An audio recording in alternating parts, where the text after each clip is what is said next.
Good morning, good afternoon, colleagues and excellencies, wherever you are.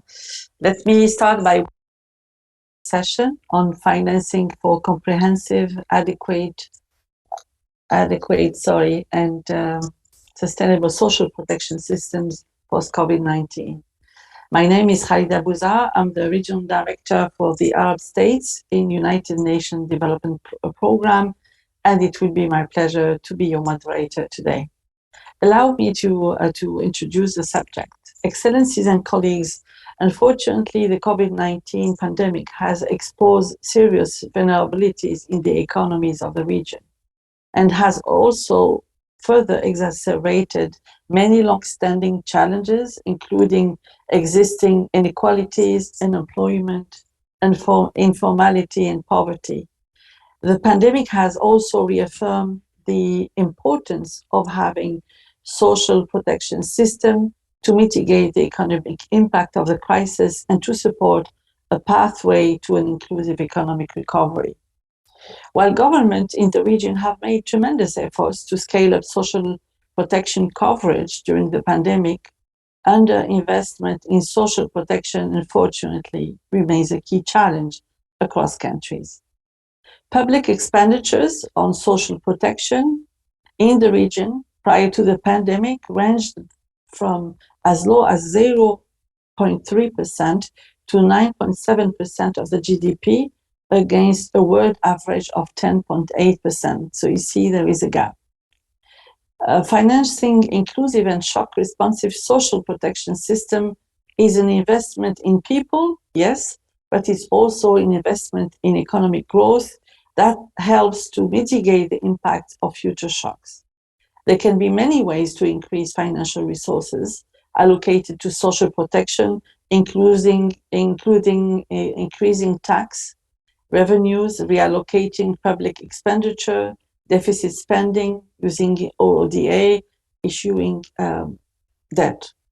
However, despite the increased need since COVID-19 hit the region, funding sources have remained limited and can vary based on the region complexity and diversity at the same time, based on the mix of tax financing, reliance on ODA, and level of informality. Tax finance social protection is challenged in many countries, given the taxation model and also high level of informality, while ODA does not tend to provide enough stability on one hand, but on the other hand, predictability is limited to enable building sustainable social protection in the region, and more specifically in fragile and crisis, as well as low-income countries. And here I want just to emphasize the informality issue, where we have in the region 86% of the young people working in the informal sector. Therefore, there could be a good source of income also and support to the social system if they were integrated in the formal sector. Two critical aspects are also worth tackling across the region. First of all, the expenditure reallocation, in light of the fact that still, as we speak, many countries allocate larger share of the public budget to energy subsidies, but also to unproductive expenditure rather than to social protection. Second, improving public financial management and social protection systems, efficiency and effectiveness, including better identification and targeting of beneficiaries of social safety net. Despite all of the above, having sustainable and inclusive social protection system can be at our reach if we consider that the average additional resources needed to fill the gaps for an adequate coverage are within 2% of GDP. Social protection, it's related to the social protection floor index. So the session today, it's an important one. We'll discuss a challenge is how to balance the need for increased investment in social protection while ensuring fiscal space and financial sustainability in the future. We have several distinguished panelists from the state of Palestine, Tunisia, Saudi Arabia, Kuwait, and Lebanon, who will be requested to provide a statement limited to 5 minutes each, sorry for that, which will be followed by the representative of the World Bank with reflection. It will be represented by the Director of Strategy and Operation. Then we will open the session with a 20 minutes discussion with comments, questions from other country representatives who have joined us, but also as audience members. So the discussion will be framed around 3 questions. First of all, how will your country financing mix for social protection look like in the future to ensure equity and solidarity, and solidarity, as well as fiscal sustainability, tax finance, government expenditure, reallocation, contribution for workers and businesses, etc. Second question, what space for innovation in financing for social protection do you see in your country? What role should or could be played by sources such as zakat, Islamic financing, and or international finance?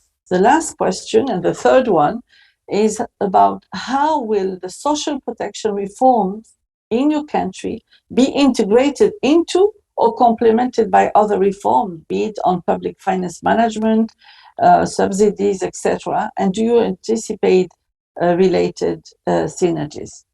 So without further ado, and sorry if I was long, let me request His Excellency, Mr. Anwar Hamam, Deputy Assistant Minister for Community Development from the State of Palestine, to provide his statement. Your Excellency, you have your 5 minutes. Over to you. شكرا جزيلا. Thank you, honorable guests. Allow me to speak on behalf of Dr. Ahmad Bashtalani. Since the beginning, allow me to reiterate a very important point related to the Palestinian specificity. And it is related to different contexts, political, social, economic, and cultural context. It's related to the specificity of Palestine. Of course, it is related to the settlement in Palestine, colonization that we are suffering from. It is affected by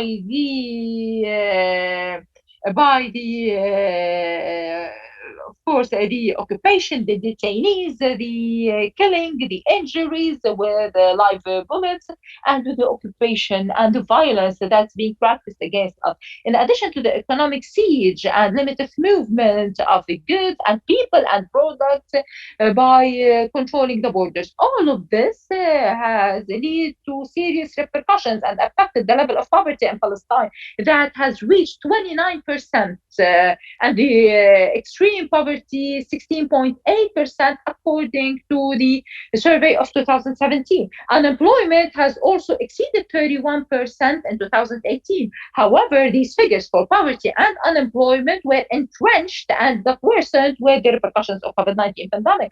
It has reached its extreme in 2020 and exceeded 50%. Ladies and gentlemen, in Palestine, we have a protection system that is good and is built on legal, participatory, and empowering approaches. Depend on a social protection system that paves the way to sustainable development, as it is in the sustainable development goal and Agenda 2030. However, the system suffers a lot when it comes to funding and resources. And of course, this is being reflected on the level of inclusion and coverage and track responsiveness. And as you know quite well, the Palestinian government is facing a financial crisis that didn't allow to pay their commitment and their fees to the poor families for 2020-2021. And this is for different considerations. There is the problem of a clearance, as well as the Israeli piracy, because of the Israelis controlling the borders with Palestine and the transportation of goods and increasing the taxes.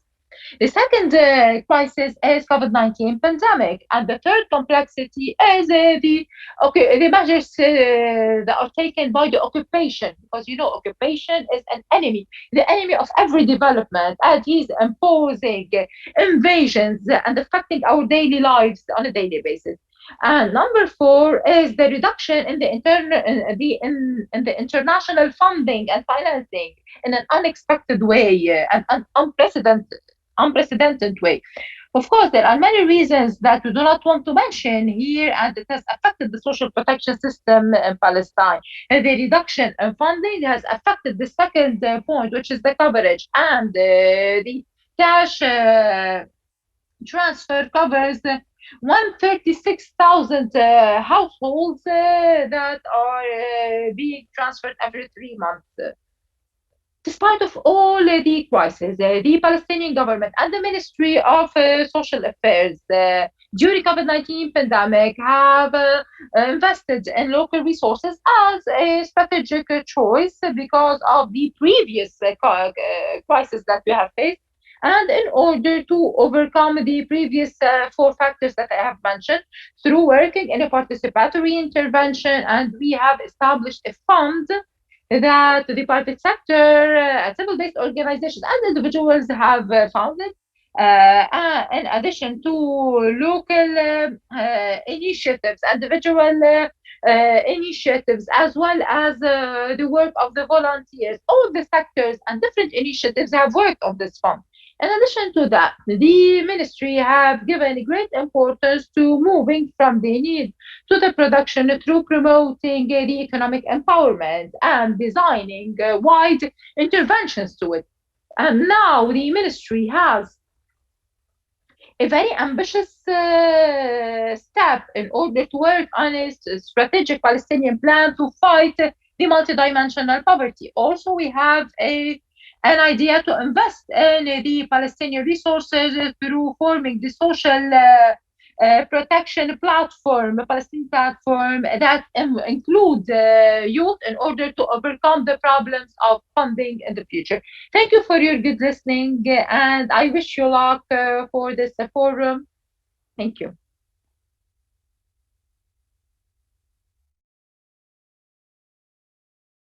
I think if Thank you, Your Excellency.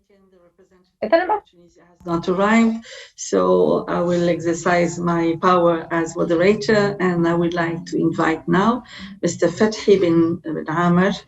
I will Dr. Abdullah bin Ahmad Al-Wuheibi, sorry for the mistakes, Deputy of the Ministry of Human Resources and Social Development for Social Rehabilitation and Guidance from the Kingdom of Saudi Arabia. Please, sir, you have, Your Excellency.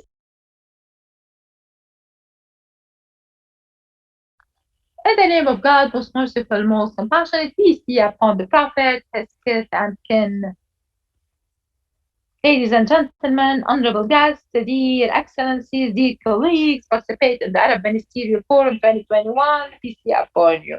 The social protection system in Kingdom of Saudi Arabia is a group of systems and regimes provided by the state that got protected through different governmental platforms in order to help the citizens to adapt with these social changes.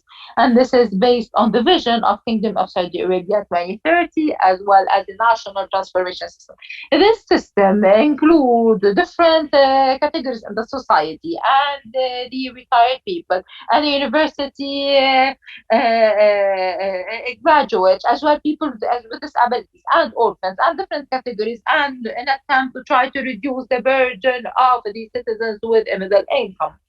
The Kingdom of Saudi Arabia deploying plethora of efforts in order to support the citizens at different stages of their life to guarantee a dignified life, to live with dignity, in addition to differing social care systems. For example, providing care for the orphans, juveniles, elderly, women, children, providing support and financing systems, preventing systems for the unemployed, funding the projects of people with disabilities, providing care for the orphans, providing support for the households, providing housing programs as well. Support during COVID-19 pandemic, providing support for the household that protect also women from domestic violence. And during COVID-19 pandemic, Kingdom of Saudi Arabia was a role model in providing different types of subsidies and supports at the health, local and economic level and financial level that include all the citizens equally. Among those systems, which is establishing the social fund, which is about cash system, cash fund, where everyone uh, can grant money for the people in need, and it covers the public servants and the public employees as well, and the private employees. Whereas the retired people, the employees of the private sector and the public sector also want to help them and help their families. The social systems that include as well the retirees, the social insurance system, and another system, the social safety nets that include the governmental support such as the food support, electricity, water, the financial account of the citizens, housing projects, as well as sheltering systems, the shelters for people with disabilities, and others. In addition to the programs for the people who are unemployed, among the most important initiatives the Kingdom of Saudi Arabia has launched in this regard that aims at providing a generous life for the citizens and trying to find housing for the citizens, as well as the bank account for the kingdom, for the Saudi citizens, the social protection project as well that help the people who are in need and orphans, help the people with disabilities, as well as trying to integrate them in the society. We at Kingdom of Saudi Arabia have different programs in order to fight poverty at the local, regional, and international level that contribute to provide the support and the humanitarian aid for the poor countries and developing countries, as well as international organizations to eradicate poverty. Based on the economic and social reforms that the Kingdom of Saudi Arabia is doing, and that depends on public expenditure, where we have allocated part of the public budget to spend on social protection systems. And the kingdom has conducted unprecedented reforms in the past years in order to revise the priorities of the government and increase the non-oil revenues. And among those reforms that we have worked on is the redistribution of the subsidies for the people who are in need, and increasing the finance, as well as direct and oriented the funding as much as possible, including the social protection systems. And based on our vision 2030, the third sector will play a very important role in developing of this society through involving different civil society organizations and individuals and the volunteering process and social responsibility that will play a very important role in the social development in the future. Thank you.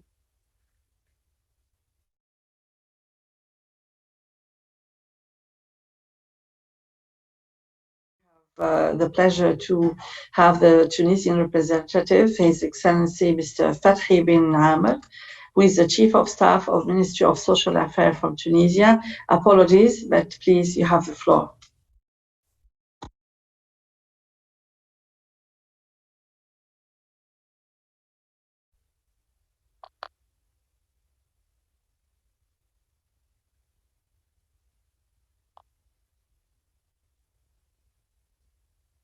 We've got to apologize on behalf of our of His Excellency, wishing you luck in this forum, but he has an emergency commitment. I cannot also but thank the organizers of this conference for choosing this issue, which is the social protection systems, especially the future of social protection in the Arab region, building a vision for a post-COVID-19 reality, especially that in our Arab region. There are many economic crises that we are facing, and this requires that we need to study and review the systems that we are working on and trying to put an end to the social and economic crisis that we are facing. Ladies and gentlemen, the social protection, including the comprehensive coverage, as well as guarantee the generous life for everyone and improving the services for all the people, as well as achieving social justice, allows us to work on a sustainable social protection systems towards the existing and new generations. And of course, we have conducted a discussion around health coverage as well as an equal and just distribution for the resources among generations so that it will be integrated. It's worth mentioning also that the social protection system in Tunisia has witnessed in the last decade financial crisis that has affected the social and economic situation in the country, and this has worsened after post COVID-19. The financial crisis that we are facing in social protection in Tunisia has made us think of working on a diversity of resources in order to try to create a balance as well as economic and financial national system, taking into consideration the competitiveness of the economic and financial public institutions, as well as the purchase capacity. And in this context, in order to work on the financing of the social protection, there is a social solidarity fund in order to finance the social insurance system that requires the individuals, companies, businesses, and organizations to provide the financial support needed. And of course, this initiative has found a way to collect new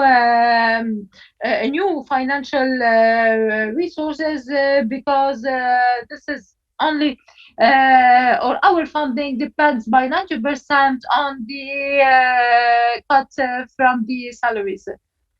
Ladies and gentlemen, as a part of a complementary comprehensive vision that aims at sustainable development and generous life, especially for the poor categories, in order to create a balanced and fair social system, and based on our work in order to guarantee the sustainable financing for the social protection through adopting a strategy that is built on different categories. First,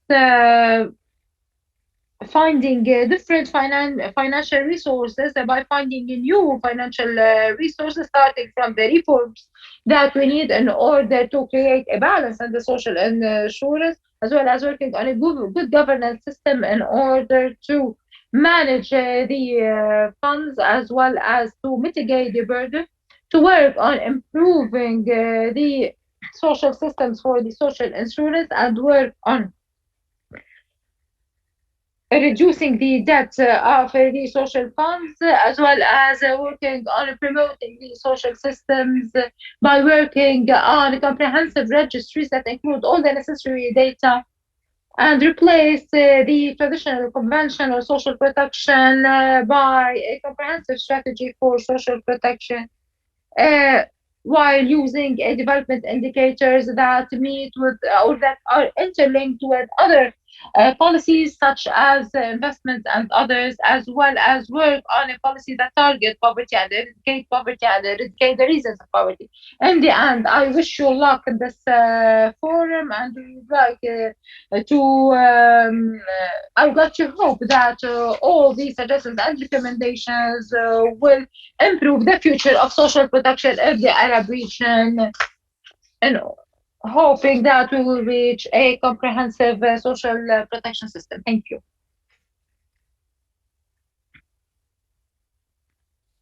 Thank you very much for your very engaged strategy for social support, and also to show how you will complement it with your development strategies. With that, I would like to give now the floor to a lady, Her Excellency Ms. Hanaa Al-Hajery, Secretary General of Social Development from Kuwait, to provide her statement. Please.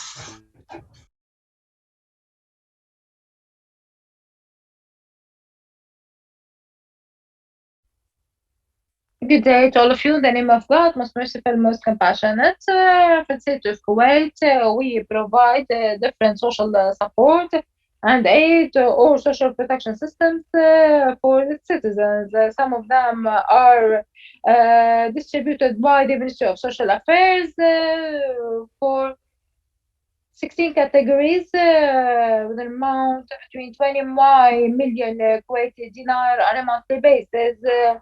And a total of 267 Kuwaiti dinar per year. Of course, all of these supports that are delivered to 16 categories, including the poor households or households of limited outcomes, the divorced, the widows, the women who are married from non-Kuwaiti people, as well as girls and other categories. There is also different administrations or public institutions that provide support, such as the housing system, providing the houses, as well as the support that for the electricity, for the students, university graduates as well. There is also the free education, the free healthcare system, and other uh, social protection systems that we provide for our citizens. Besides, there is also the other institutions, such as governmental or public institutions, as zakat, for example. Bait as zakat, collect and distribute as zakat in order to support and in order to respect and abide by one important pillar in Islam, and to help the people benefit from the zakat services, as well as the donations for the people, as well as promoting the social safety nets, promote the humanitarian aspect through communication with the relevant sectors at the local and international level. And this happens through different joint funds between Azaka and other governmental agencies. We have 7 funds, for example, the education fund that help the families that are in need, to help the students, in addition to the IT funds, the University of Kuwait fund for the university students, the social affairs fund, in order to support some of the activities and projects of the ministry, such as the people in the shelter, whether among the elderly or the adopted. There is also supporting the patient fund for the patients who cannot be treated they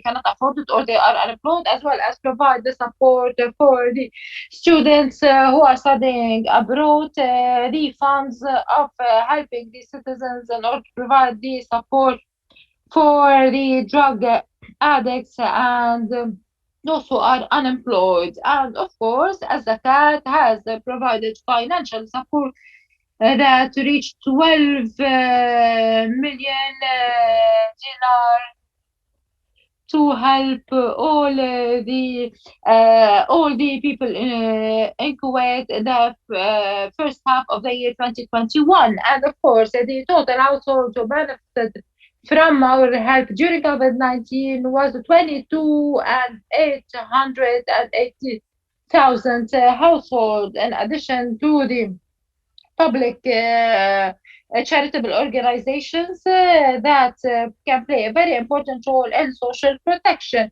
as well as work on promoting and improving the education services, and of course increasing the number of beneficiaries. During the pandemic, before talking about the pandemic, I would like to mention that charity organizations offered assistance to 106,023 in Kuwait for 2019, and during the crisis, these organizations and collaboration coordination have organized a kind of campaign to support the government actions to support all those who are affected by the uh, pandemic, and also to support the government institutions in Kuwait through providing logistical support, and the amounts collected reached 8,016,000. Four platforms were created, and for this logistical support, one for volunteership, one for media, and one for supporting the victims and Kuwaiti expats. I would like to mention that there is a study that was undertaken in order to analyze the gaps, and those gaps that we have depicted are concern social safety net, and this is because there is no reference body in charge of social safety, and there is also a lack of strategy for social protection, although there are disparate and distinct programs, although they are very rich, but they are distinct and separated. And there is also coordination amongst the different programs, and there are many programs and projects within the network that are taking place independently vis-a-vis the other programs. Within the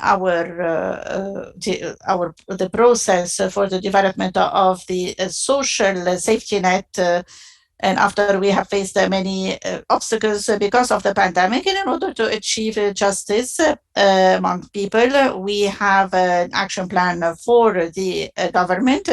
It's a 4-year plan, and we will start in April 2022. This program aims at putting all safety nets under the same framework. Now, the current structure for social safety net is being under revision, and we will be putting all these kinds of protection systems under the same umbrella, so that we guarantee access to all. Thank you. I take it that despite all the efforts, we need more coordination and more strategic approach to social protection, and congratulations again. With this, I understand that His Excellency Mr. Hector Hajar has joined. So he is the Minister of Social Affairs from Lebanon. Your Excellency, you have the floor.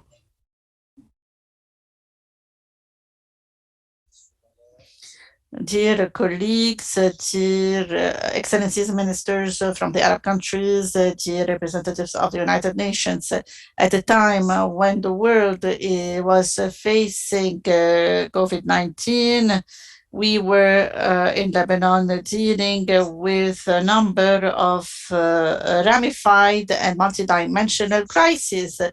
They started in October 2019 with the wildfires all over the Lebanese territories, as well as the uprisings, and also the political problems, economic problems that were exacerbated by the Beirut port explosion on the 4th of August 2020.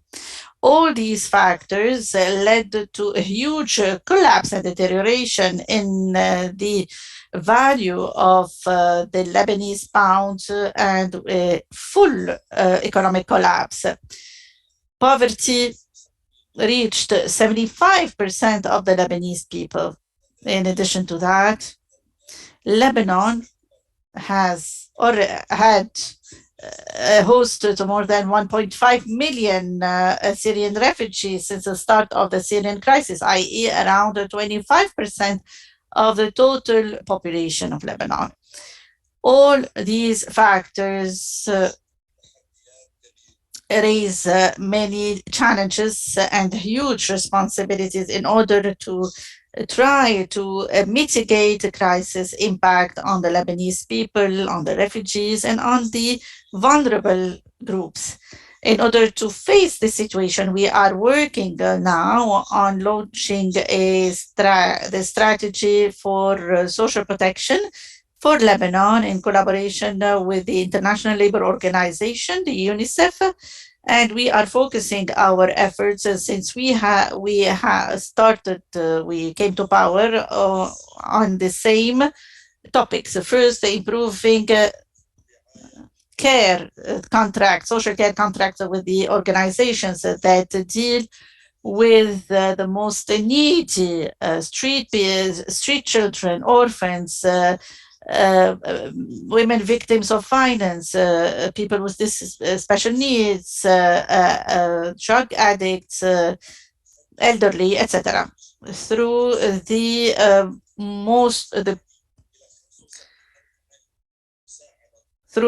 poorest families program with the support of the European Union and the international donors. Within the same framework, we will be launching tomorrow a campaign for registration to a social protection network that will be reaching out to 150 families through school and care services to 87,000 students in public schools. And third, we are working with international organizations in order to try to meet the local needs and coordinate the different programs in terms of urgent emergency response and sustainable development programs. Fourth, through the crisis response program, we are coordinating with the United Nations in order to provide basic services to the Syrian refugees and the host communities with a safe return for them. Fifth, we are acting within the government in order to improve the situation of the public servants in order to set also a socio-economic plan through the help of the specialized committees. The international community and the Arab community have been helping us throughout the last years. However, we are urging you and calling you today, and after the situation has reached a very bad level, to help us, to help Lebanon, to help the Lebanese people, especially that we are sharing history, geography, language. And this was consecrated by the Lebanese constitution in its preamble when it stipulated Lebanon is in a country of Arab identity and belonging. We will be trying, we as Lebanese, to preserve our openness and to the world, and our country will remain a country of message and mission, linking the East to the West with ruled by respect, solidarity, and humanity. Thank you. What you are talking about. This is a very clear example where social protection should not stop at the national borders and needs international support. I wish you all the best. I think we are coming to almost the end of the panel, at least from the country representative. And now we have the representative from the World Bank. As I mentioned before, he's Director of Strategy and Operation, Mr. Stefan Kolber. Sorry, Stefan, if I mispronounced your name. Perfect. Yeah. Thank you, Your Excellencies, for your inspiring statements. I'd also really like to thank our UN colleagues for inviting the World Bank to take part in this important discussion. And Dr. Bouzar, I think you framed the issue very well by highlighting the importance of informality, you mentioned the need for expenditure reallocations, and of course you stress the importance of improving the efficiency of public financial management and social expenditure systems. And at the same time, I think you posed the question for all of us on how to best balance the need for social protection with, at the same time, the imperative of sufficient fiscal space and financial sustainability. So allow me to add a few thoughts from the perspective of the World Bank in response to the statements. As countries around the world work to contain the spread and impact of COVID-19, the World Bank Group has mounted what amounts to the largest crisis response in our history and has put in place a response platform for COVID-19 in the MENA region to help our client countries, our partner countries, to strengthen their pandemic response. And key aspects of the pandemic or any future crisis response is also a social protection response. One of the critical areas in our response has been to protect the poor and vulnerable people, very much along the lines of what has been outlined by the speakers before me. We are focused on supporting income and food supplies for the most vulnerable, as well as employment for poorer households, informal businesses, and micro enterprises. We're helping communities and local governments cope with crisis impacts, improve and expand services, and build resilience for future shocks. Since the start of the COVID-19 crisis, the bank group in the MENA region has provided over 1.8 billion in financing and technical assistance to our partner countries for social protection in the form of cash transfer, cash for work, and strengthening of protection systems in the region. So I'm glad to report that, in fact, in one way or another, through our advisory services, through capacity building or financing, we've been working with all the countries represented in today's panel. And we're very glad to learn from the experience and share that experience with other countries in the region and elsewhere around the world. So I'm very glad to hear that not only did our countries, but others in the MENA region respond vigorously to the COVID-19 crisis, but also, and more important and equally important perhaps, they are using COVID-19 as an opportunity to build a better social protection system for the future. Whilst the COVID-19 crisis has led to increases in poverty across the region, recent World Bank estimates increase between 5 and 35 percentage points in some countries. It has also provided valuable lessons for social protection going forward. For example, we know that countries with good overall social protection systems in place, including, for example, national social registries for vulnerable people and digital payments, were also able to respond much better to the crisis. Also, countries where most of the poor were already covered by social safety nets before COVID-19 were able to weather the COVID crisis much better, as they only had to worry about topping up benefits and extending benefits to those who became poor during the pandemic. Countries like Jordan, for instance, have significantly expanded cash transfer. The Takaful cash transfer was adjusted to reach an additional 85,000 households in the last 2 years, with an additional cash transfer provided to 240,000 informal workers in 2020 alone. Just to cite another example, Morocco implemented a rapid rollout of mobile payments to reach 3 million informal workers, while Egypt expanded coverage of its flagship Takaful and Karaman cash transfer program by an additional 411 households. Yet, it must be said that coverage of the poor remains low in many MENA countries. This is mainly because countries spent relatively little on social safety nets, while spending relatively large amounts in general-sized subsidies to energy and food consumption. The other important coverage lesson from COVID-19 is related to informality, the point that Dr. Bouzar mentioned. Across much of MENA, more than half of the workforce is informal, meaning they are not covered by social security programs like pensions, health insurance, or unemployment insurance. Informal workers have suffered the most from the COVID-19 crisis, and many of them have no access to any kind of existing social protection, which pushed many of them into poverty.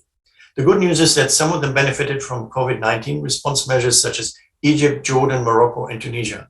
The bad news is that they will be in the same situation when the next shock hits. Efforts to formalize workers in MENA have had limited success, and there are also concerns about the financial implications of these efforts. It's not so much about the fiscal cost of incentives to formalize, but the impact of formalization on the financial sustainability of the social security programs. The World Bank Group believes a strong social protection system must protect all people who need support whenever they need it. This means expanding the coverage of safety nets for the poor, being able to expand these programs even further in response to shocks, as well as extending social security coverage to informal workers. We also believe this expansion needs to be done in a financially responsible way. One way to do this is by improving the efficiency of social protection programs, including through improvements in targeting and delivery systems. And as we heard from our colleagues, most MENA countries are already starting to do this. Another way to address the issue of sustainability is by reallocating resources from low-cost effective programs, especially generalized subsidies, to social safety nets. Several countries, including Egypt, Jordan, Oman, and Saudi Arabia, have been taking this politically difficult but much needed step in this direction. Still, additional resources are likely to be needed, and those come from tax reform, particularly progressive taxation. And for example, countries like Bahrain, Morocco, Saudi Arabia, and the United Arab Emirates have been adjusting their revenue systems to be more diverse and progressive.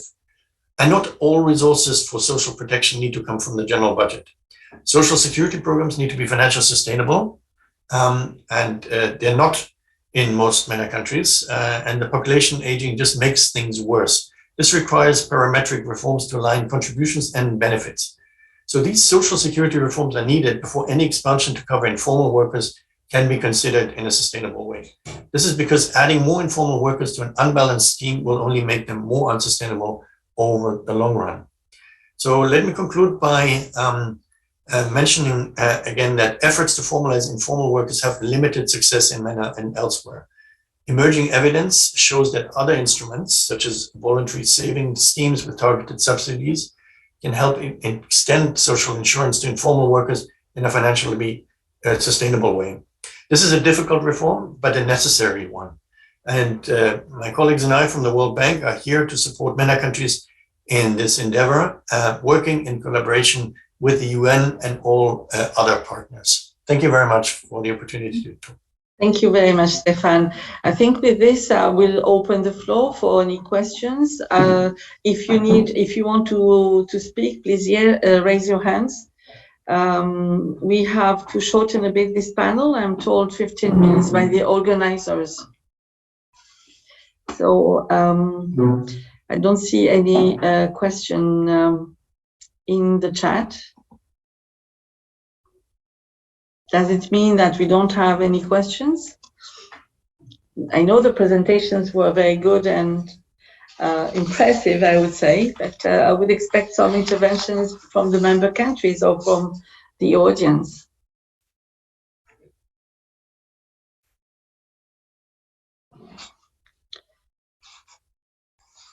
Well, good. I have my colleague and friend Ted Shaiban from UNICEF who raised his hand. Ted, the floor is yours. Thank you very much, Khalida, and I really want to thank the presenters for the excellent information they have provided, and indeed in a number of cases illustrating some real difficult situations, whether it's the occupation in Palestine or the multiple crises that Lebanon is facing. I was also intrigued when our colleague from Kuwait spoke about the different policy issues and linkages that are needed in terms of policy systems and coordination. I'd like to ask that the speakers who spoke or anyone else from government who'd like to intervene on this issue about the 2 points that our colleague from the World Bank has tabled, notably the issue of increasing efficiency of expenditure and the question of moving from broad-based subsidies towards a targeted safety net, and whether or not there's any experiences that the governments can share with us in this respect. And then secondly, the question of taxation. and domestic revenue linked to taxation. So in any of the countries, are there experiences that again can be shared that are useful to others in terms of addressing or beginning to address this question of taxation? Thank you very much. Thank you very much, Ted. Since there are no questions, maybe I can join you and ask my own question. We heard that digitalization and connectivity can be a bottleneck for marginalized and vulnerable people to access to social protection. How do you see the role of digital connectivity influencing better targeting and reaching the vulnerable people for social protection? Over to you. I don't know who would like to respond to these questions. The first question, I think, was addressed to Her Excellency from Kuwait.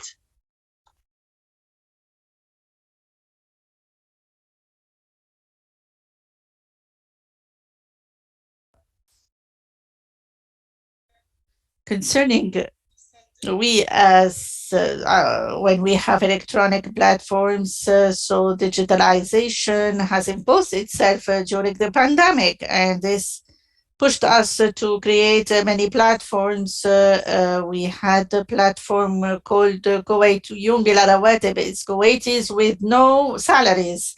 It gathered around 5,000 people who had their situation settled thanks to this platform. When they move from they were job seekers. Those people were job seekers, and with COVID-19 pandemic, they had more hindrances in joining the enterprises. So this put them in a certain period with no income, and we created this platform, and we had more than 5,000 cases. They were settled. Those cases were settled in collaboration with the different state institutions. In addition to that, we created also a link for families in need in collaboration with the charity organizations. And through this link, there is a sump link for individuals who have lost their jobs because of the pandemic.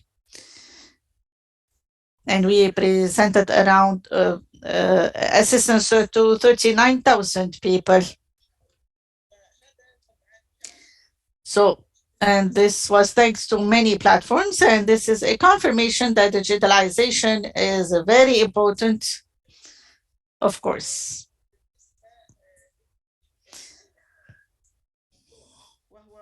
Another issue concerning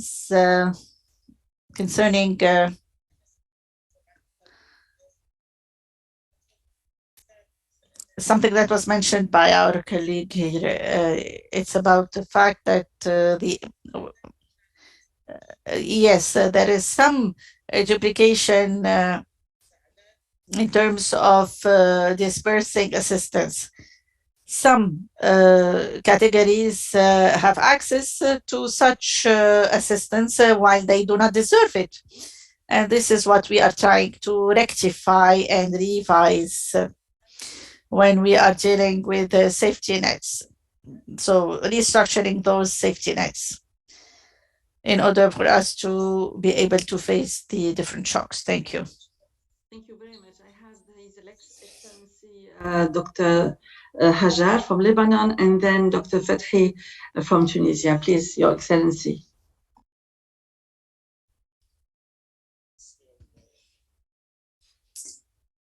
In Lebanon, we created a unified platform in order to report the cases on a daily basis and also the cases of death due to pandemic, with the possibility of having some analysis. We also created impact platform that allowed access from home to all those who wanted to get vaccinated, and we used gradual categories, people with special needs and the elderly.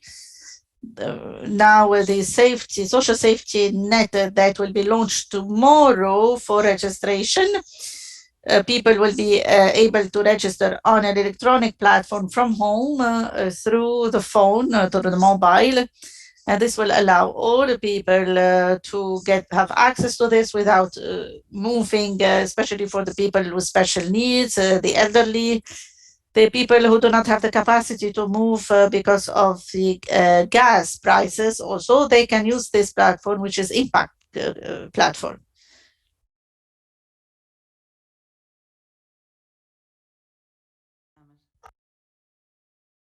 Mr. Fathi bin Amer.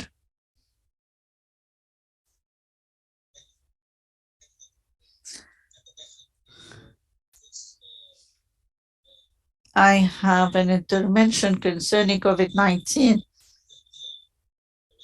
and it had a very bad impact, a negative impact on economy for many countries, especially Tunisia. But we can say that one of the advantages of COVID-19 is that allowed many countries, for example, Tunisia, to accelerate the digitalization. In Tunisia, we produce many platforms for social assistance.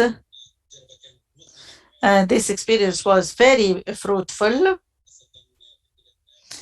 especially with the lately we had a new platform for around 1 million households who had access to social assistance.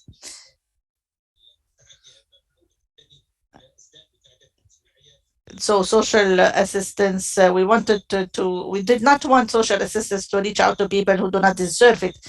In Tunisia, we undertook huge efforts thanks to the fruitful cooperation with the World Bank in facing COVID-19 pandemic. Thank you.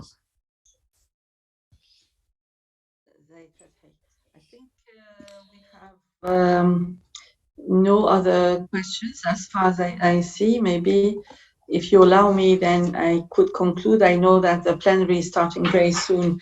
And I was taking note when you were all speaking, inspired by your presentation. One thing that I took back is certainly that all the presentations today showed the tremendous effort made by your countries in different form.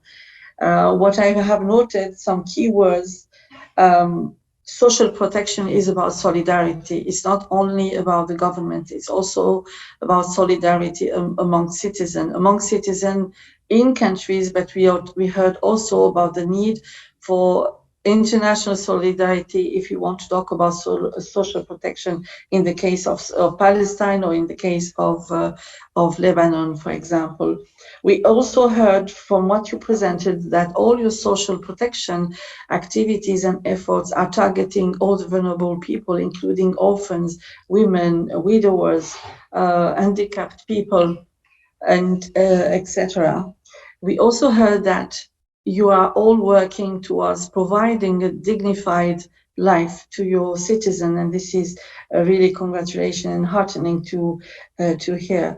We also heard that social solidarity is today, but it's also thinking about the future. And some of you presented their vision for 2030 and also anticipating on future shock, how you will react. Therefore, I heard also that COVID-19 had a positive impact because now we can anticipate for future shocks, but also we heard that thanks to COVID-19, digitalization has increased. The other issue is, as I have heard, it's difficult to balance between social protection and economic growth and social development and sustainable development. And this is a challenge for you to explore new ways of identifying revenue. We heard about the zakat. These are new sources that request government and citizens to think out of the box, to bring new and fresh resources to fill the gap I mentioned at the opening of my presentation. I think the last point is about the role of civil society. We heard about we heard a lot about the role of the government and financial institution, etc. But I think the role of the civil society was mentioned by more than one of you, and I think it is very important that we look at the social protection as a partnership with the government, the civil society, the private sector, and in so many cases, relying on international organization, United Nations, but also financing institutions like the World Bank or the Islamic Development Bank. I think I will leave you at that. And I wish we could meet face to face. Inshallah, it will happen anytime soon. Thanks for the organizers and for the opportunity. I wish you all the best. Our region needs your support and needs your leadership. Thank you very much. مع السلامة. شكرا جزيلا.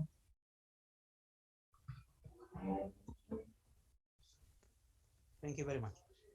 Thank you. Thank you very much.